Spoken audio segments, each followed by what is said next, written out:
Hello everyone, this is Adamant MTG, and I'm here to play a deck that I'm just speechless. This deck is the deck that I've been looking for my entire life. When I say my entire life, I mean when I first got into competitive Magic at the local game store in San Diego called the Dwarf Mountain Games. They would run a weekly tournament, and every week I would go there and a bunch of different people with different decks.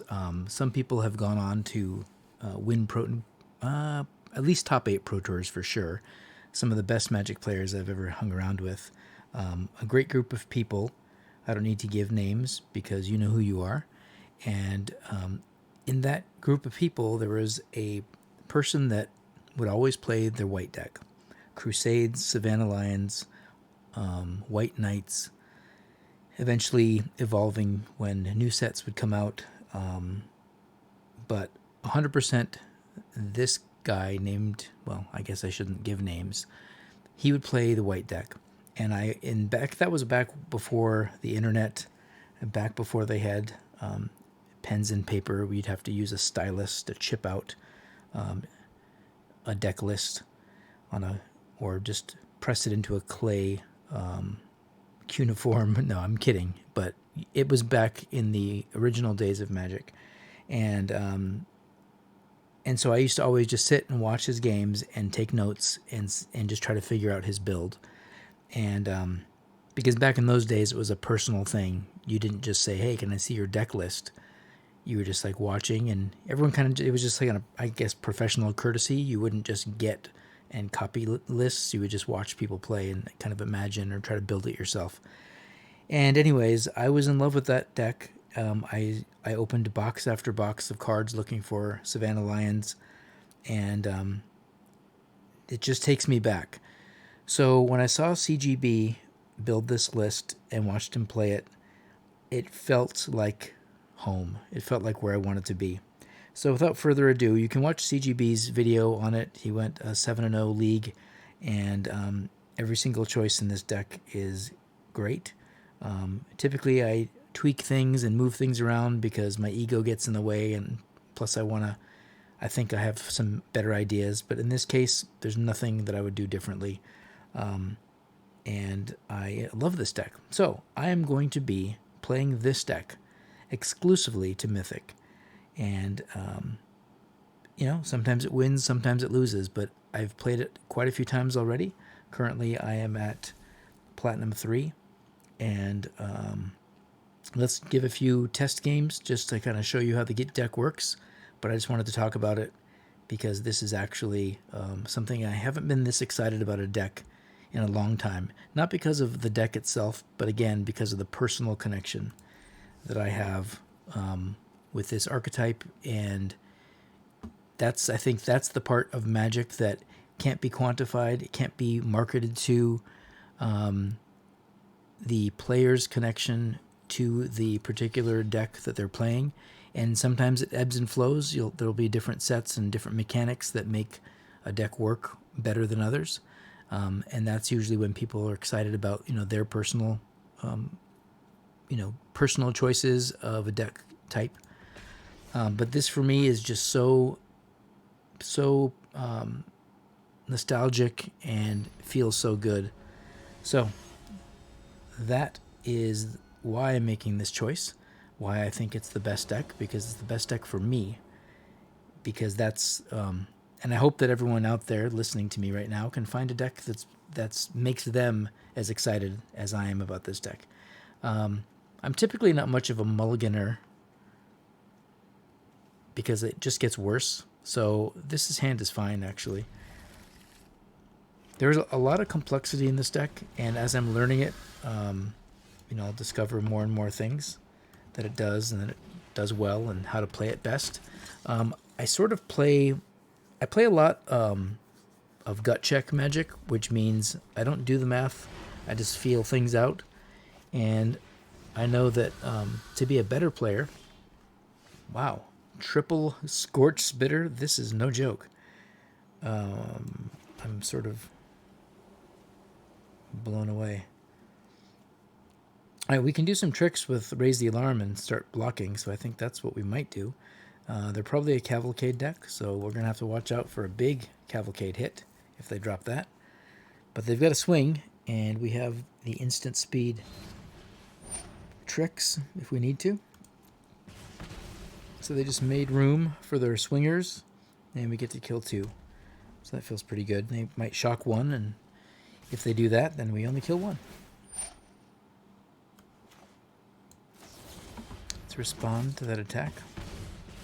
Take our 3 damage, assign our blockers, and hopefully help to remove that pretty daunting attack situation, especially with a Cavalcade. That would have been really powerful. All right, so now we've got to consider our next moves.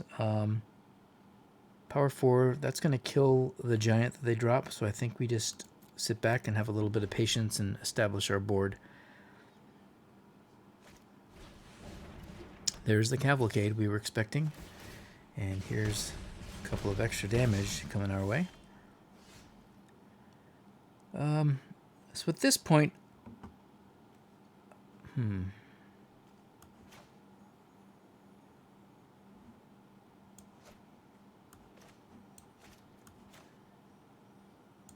think I have to put out some creatures.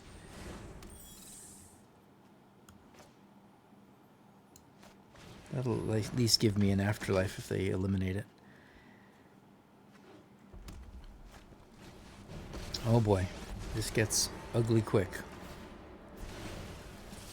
Well, I think this is the game we lose.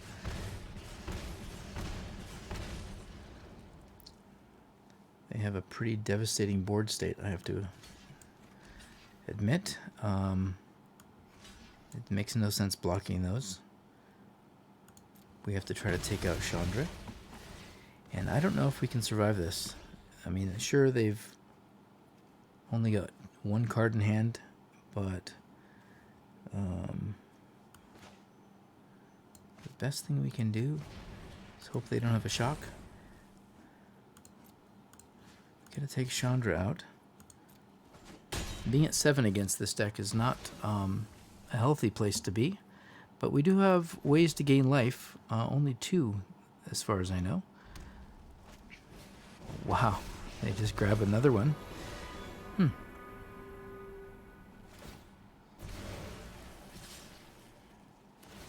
Now we're even less life than we were before.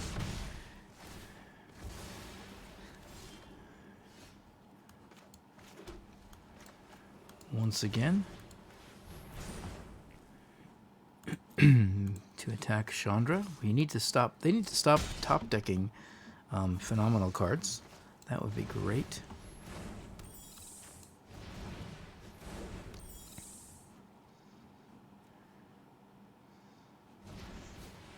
There's the giant. We were expecting him. Welcome to the party. We thematically on brand can deal with that giant. So let's do that. The giant almost got us though.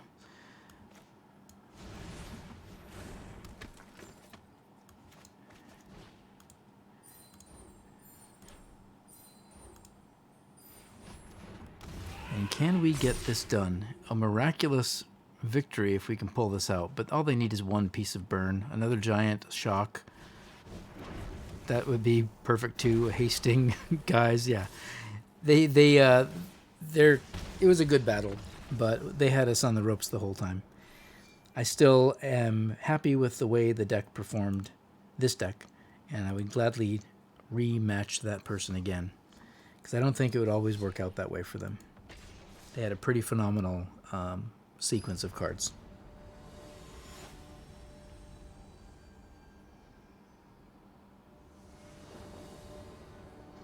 All right, let's take this one for a spin.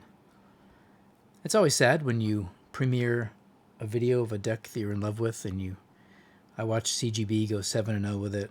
I previously won about 5 games, and then dropped this one like a hot potato, but oh well.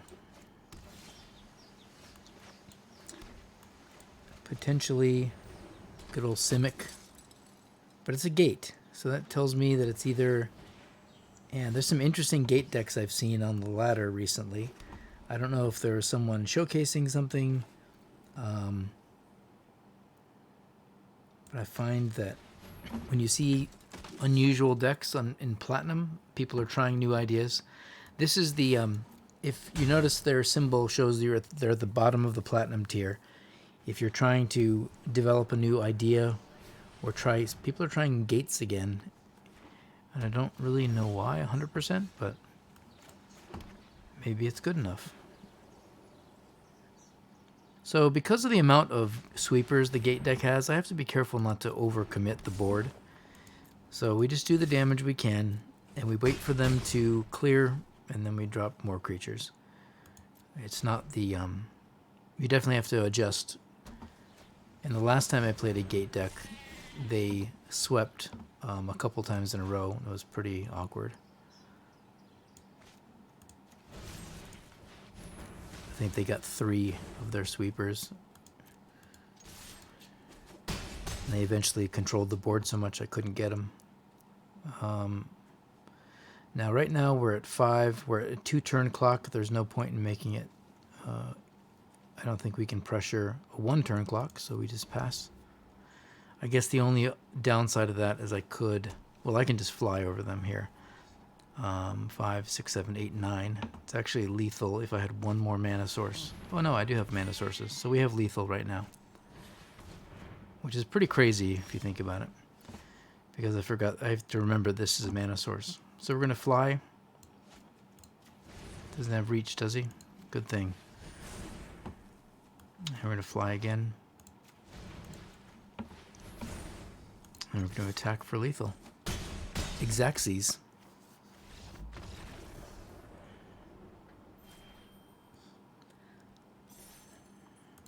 Alright, so we got our tick back from the loss to red deck wins, and we just have to keep going in that direction. I'm going to do one more match and then cut the video short, because what I want to do is make shorter content videos for those of you who just have a few minutes to check out something.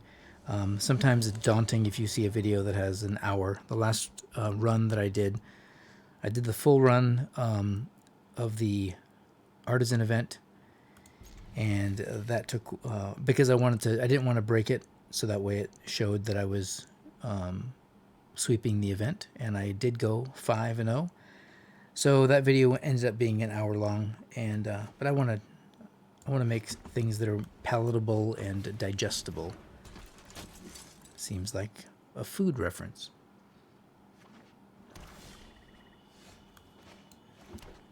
Alright, so mono black, we don't know really what to expect at this point, so I'll just put a creature out and attack, see what they're up to.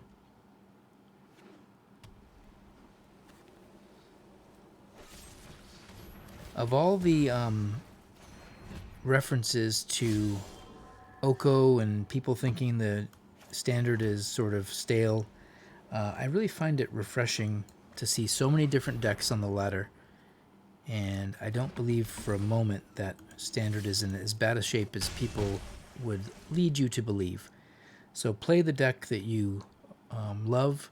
I know competitive players out there mathematically have decided that Simic or Sultai with Oko is the best mathematical deck, and if you're not playing it, you're not trying hard enough. But I personally think that there's a little bit of there's a little more range should be considered. Now, if I can alarm now and then Loxodon it, I don't know if they have at this point they might be doing like an Orzhov control, and they might slam up planes and sweep the board with a Kaya's Wrath. So, but if they don't, and I drop this now and Loxodon, then I have, let's see if I have lethal on the board. It'll be 1, 2, 3, 4, 5, 6, 7, 8, 9, 10, 11, 12, 13, 14 damage. So they have to get it. They have to sweep. So this is the point in time where you take a conservative approach or an aggressive approach. I'm going to take an aggressive approach and make them have it. And I didn't know what I was doing, so my bad. Oh, because I attacked like a... Well, that's okay. Ignore everything I just said because the words that came out of my mouth did not make sense to the actions that were committed. He still didn't have. He's still putting out blockers. That tells me he does not have the sweeper. So he's going to gain some life here. He has his mana base now, but he put that out. That seems desperate to me.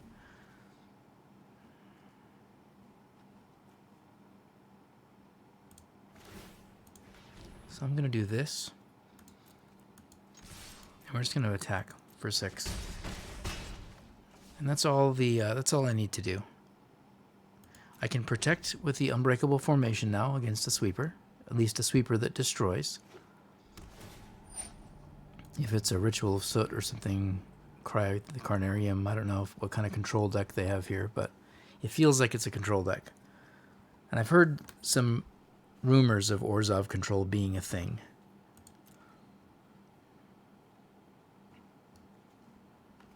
And if they attack here, they get 2 life.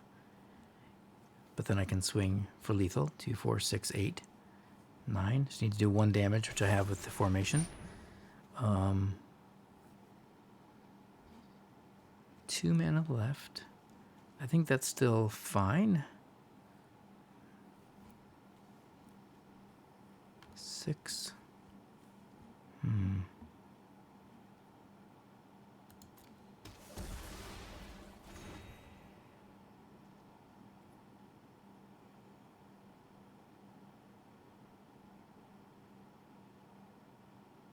All right, interesting. That helps, but it doesn't win us the game.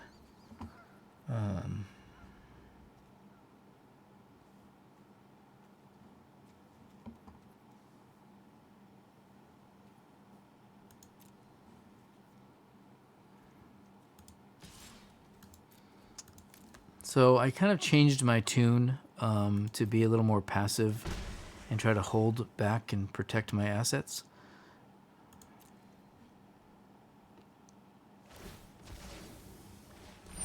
Seems as though they're going for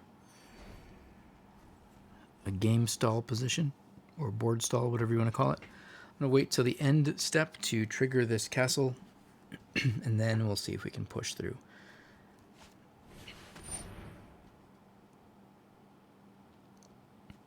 That's pretty good stuff. All right. But they'll have to sacrifice their own creature here.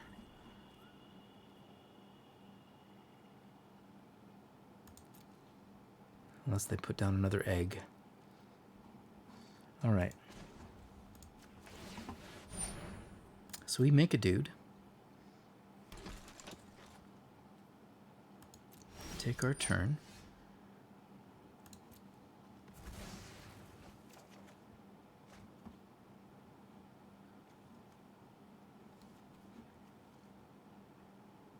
I want to keep this up, which means I can't cast anything, but I can Loxodon.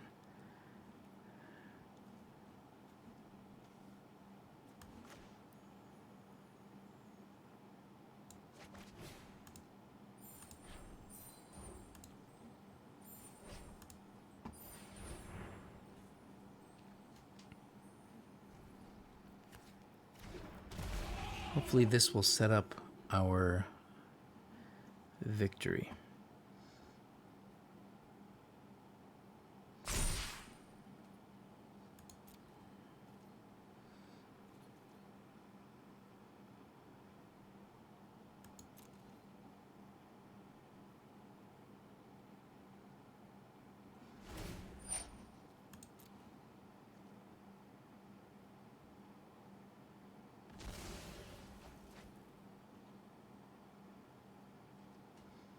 This goes away, but at least it's a blocker. All right, so there they go with their...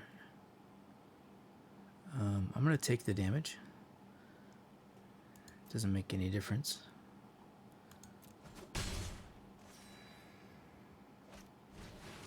And there's the planar cleansing. All right, so that's why we held that up the whole time. We get to survive, and then we swing for the victory. All right, we did it. Had to make a couple play adjustments, and but hey, that's the way Magic is. You have to adapt to your situation. Every opponent is a puzzle, and trying to figure out what you need to do to get that victory is the beauty of Magic. Thanks everyone for watching, and I hope you find the deck that brings you joy, connects to your personal game style, and whatever story that you have to tell about Magic. I hope that you find a deck that matches that, and you can share that with your friends.